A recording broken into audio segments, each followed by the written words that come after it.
Je vous avais déjà parlé de la marque Soku il y a peu, qui est une marque qui se veut être communautaire. Leur premier tapis de souris était donc le X1, qui est un tapis en tissu avec un très beau design et avec des propriétés de glisse plutôt équilibrées, se plaçant donc dans le milieu du tableau en termes de vitesse on va dire.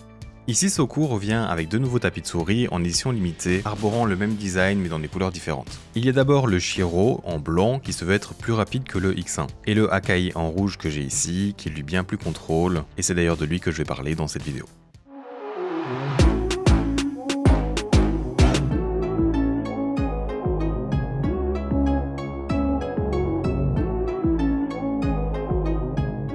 Et yo YouTube, j'espère que vous passez une bonne journée et je voudrais remercier directement la marque Soku qui m'a envoyé ce tapis de souris pour que je puisse vous en parler. Sachez cependant que cela n'impactera pas mon avis à son propos évidemment. Ce tapis est très proche du MF2 de chez PureTrack que j'ai déjà review. Il a cette même surface très douce et c'est certainement les tapis les plus confortables que je possède dans ma collection de plus de 80 tapis de souris. Généralement les tapis en tissu sont soit un peu rêches ou juste neutres en termes de ressenti. Ici c'est vraiment du côté doux comme par exemple un Xtrafy GPZ1. D'ailleurs un défaut entre guillemets et que cette douceur en fait fait le contraste avec un élément posé sur le tapis tel qu'un cheveu, poil ou poussière. C'est-à-dire qu'il se ressent directement si vous passez votre doigt dessus et donc il donne cette impression de toujours avoir de la poussière dessus car cela en fait se ressent très facilement en fait. Avec cette surface très douce s'ajoute aussi un aspect très contrôle dans sa glisse.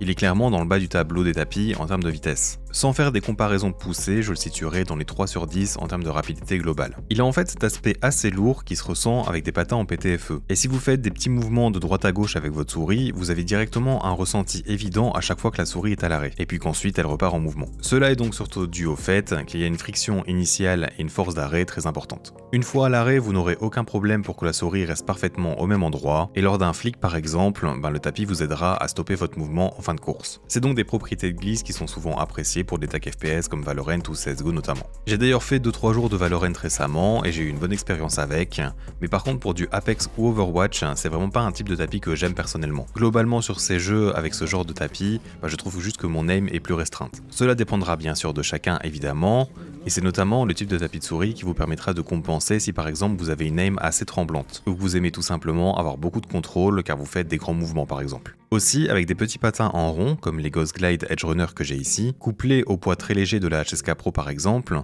le tapis a une glisse déjà bien plus légère. Et avec cette combinaison, en vrai, c'est quand même très polyvalent tout de même. Alors qu'avec des souris plus lourdes ou avec des patins un peu plus contrôle, on voit déjà une nette différence. Il y a notamment des patins en verre ou en céramique ou en saphir qui peuvent également marcher. Mais pour moi, c'est pas la meilleure surface pour utiliser ce type de patin tout de même de mon point de vue. Car la plupart du temps, vous allez quand même encore avoir cet aspect lourd, qui n'est donc pas des plus agréables, surtout si vous passez sur des patins en verre. Pour comparer sa vitesse avec d'autres tapis en tissu vite fait, je dirais que le PureTrack MF1 est un poil plus contrôle, puis on aurait le Soku Akai, et ensuite des tapis comme le Vaxi PA Noir ou LG Saturn. Et la catégorie vraiment au-dessus serait les GSRSE Rouge ou Artisan Zero qui sont quand même bien plus rapides en comparaison avec ce tapis. On en a fini avec sa surface et sa vitesse de glisse, passons donc aux autres éléments. Mais avant cela, si tu aimes mon contenu, n'hésite pas à t'abonner à ma chaîne, activer la cloche de notification, et tu peux aussi mettre un petit pouce bleu pour m'envoyer de la force tant que tu y es, ça fait toujours super plaisir.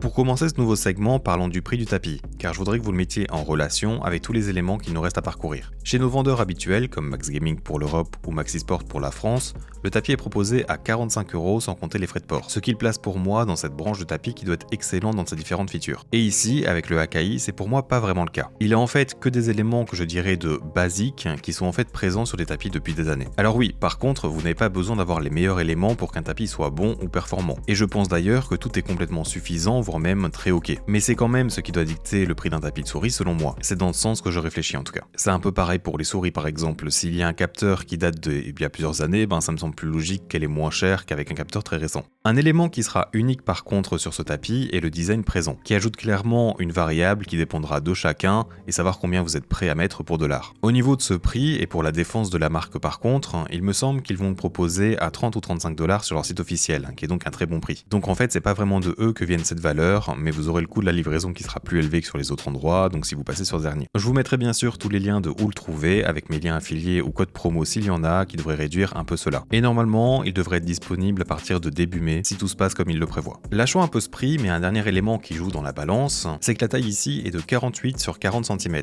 Donc vous ne payez pas non plus un grand format, et donc plus de matériaux basiquement. Il est vendu à plat dans une fine enveloppe en carton, ce qui fait qu'il sera donc directement plat sur votre bureau, c'est donc une très bonne chose. L'enveloppe semble un peu fragile, fragile, d'ailleurs la mienne a vraiment vécu la guerre durant le transport j'ai l'impression, mais le tapis était complètement intact et elle fait donc le taf sans problème. Pour la couture de ses bords maintenant, elle est assez grosse comparée à ce que l'on peut voir chez les tapis de souris récents. Elle est également un peu au-dessus de la surface de glisse, ce qui fait qu'elle pourra se ressentir sur le bras notamment, mais par contre elle est bien molle. Ce n'est donc pas un mauvais point en soi, mais c'est juste qu'on a l'habitude de voir des efforts à ce niveau en ce moment.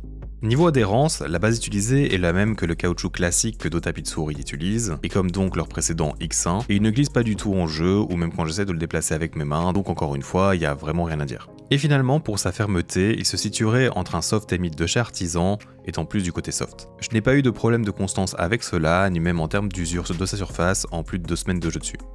Pour ma conclusion, j'indiquerai que je suis content une fois de plus que la marque propose une bonne surface de glisse avec un très joli design. C'est déjà ce qu'ils avaient fait avec leur première sortie. Vous aurez donc un bon tapis si vous voulez une glisse avec pas mal de contrôle, c'est-à-dire surtout de la stabilité avec de l'aide venant du tapis pour freiner votre souris. Il sera également très doux et confortable si c'est quelque chose que vous recherchez ou appréciez, et ses features sont tout à fait bonnes comme je le disais, mais pour moi pas assez pour justifier un prix à ce niveau de la part des revendeurs. En fait, j'aurais préféré voir proposer un format carré de 50 sur 50 pour ce prix tout simplement. C'est donc tout pour le Soku Akai, et je n'ai pas vraiment en fait d'informations à vous donner sur le Shiro malheureusement, à part que lui, il est du côté rapide de la glisse pour du tissu. Je ne sais pas si la marque prévoit de sortir d'autres produits différents que des tapis de souris dans le futur, mais en tout cas je continuerai bien sûr de les suivre, car ils ont l'air très impliqués dans cette sphère qui est donc très encourageant pour une marque qui est très récente, je vous le rappelle. J'espère que cette vidéo t'a plu et je te remercie de l'avoir regardé jusqu'au bout, j'espère donc te revoir dans un futur proche, et à bientôt.